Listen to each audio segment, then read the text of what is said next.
नमस्कार. आपल्या सगळ्यांचे सोशल महाराष्ट्र न्यूज चॅनलमध्ये हार्दिक स्वागत. चला वळूया तर एका नवीन बातमीकडे. आजची बातमी.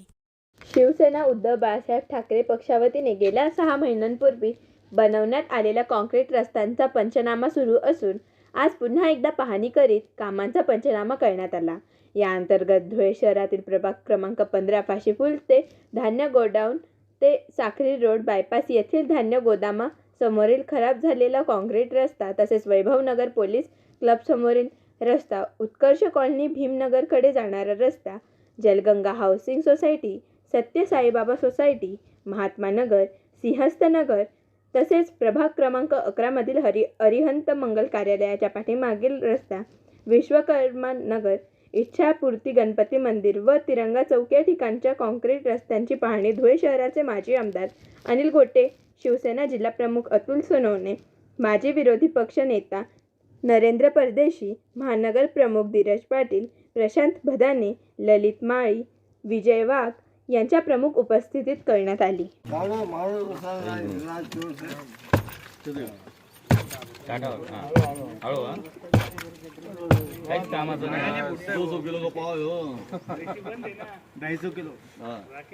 आणि 4 इंच 6 इंची रस्ता पाहिजे तर 2 इंची रस्ता आहे फक्त.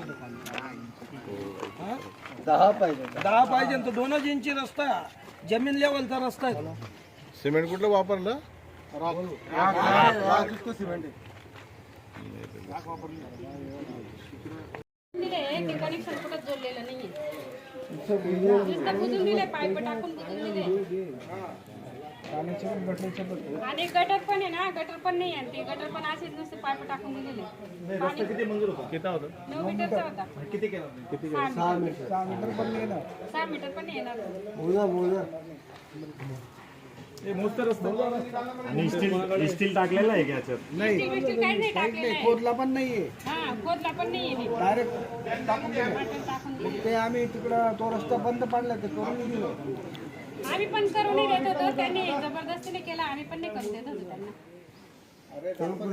आणि पूर्ण असं आहे, आम्ही पूर्ण माती आणून बाकीचं सगळं खोदलेलं आम्ही घरी करतो. हे असं पूर्ण एवढा आम्हाला त्रास आहे. मटेरियल आणून 4-5 खर्च येतो. 5 मीटरला बी कमी. 18 फूट असेल तर गोटे वगैरे टाकलेले आहेत, सिमेंट बरोबर वापरलेले आहेत. या रस्त्याच्या संदर्भामध्ये ज्यावेळेला हा रस्ता बनत होता त्यावेळेला या भागातला रहिवासी मी स्वतः असल्यामुळे या रस्त्याच्या बाबत मी महानगरपालिका आयुक्तांना त्यावेळी निवेदन देखील दिलेलं होतं की या रस्त्याच्या काँक्रिटीकरणाच्या संदर्भामध्ये योग्य ते काँक्रिटीकरण केलं जात नाही आहे, मटेरियल बरोबर वापरलं जात नाही आहे. पण त्यावेळेचे जे टेकाळे साहेब होते त्यांनी या रस्त्याच्या कामाकडे दुर्लक्ष केलं. कॉन्ट्रॅक्टर ए बी वाघ हे स्वतः हे काम करत होते. कॉन्ट्रॅक्टर कोणाचंही इथल्या नागरिकांचं ऐकून घेण्याच्या मनस्थितीमध्ये नव्हता. तो त्याच्या पद्धतीने धक्कून हा रस्ता करण्याच्या मागे लागलेला होता. त्याला या ठिकाणी जे भाजपाचे नगरसेवक आहेत त्या संबंधित भाजपाच्या नगरसेवकांचा पाठिंबा असल्यामुळे त्याने काम रेटून नेण्याचा या ठिकाणी प्रयत्न केला. आणि त्या माध्यमातून आज आम्ही या ठिकाणी माझे आमदार अण्णासाहेब गोटेंना या ठिकाणी आणलेलं आहे की आज या रस्त्याला वर्ष झालेलं आहे आणि वर्षभरामध्ये हा रस्ता या ठिकाणी खराब झालेला आहे. कुठला एरिया? भावसार कॉलनी, प्रभाग क्रमांक 15, प्रसन्न हाऊसिंग सोसायटी. बातमी आवडल्यास चॅनलला लाईक व सबस्क्राईब करा व दररोज अशा नवनवीन बातम्या पाहण्यासाठी चॅनलला फॉलो करा. धन्यवाद.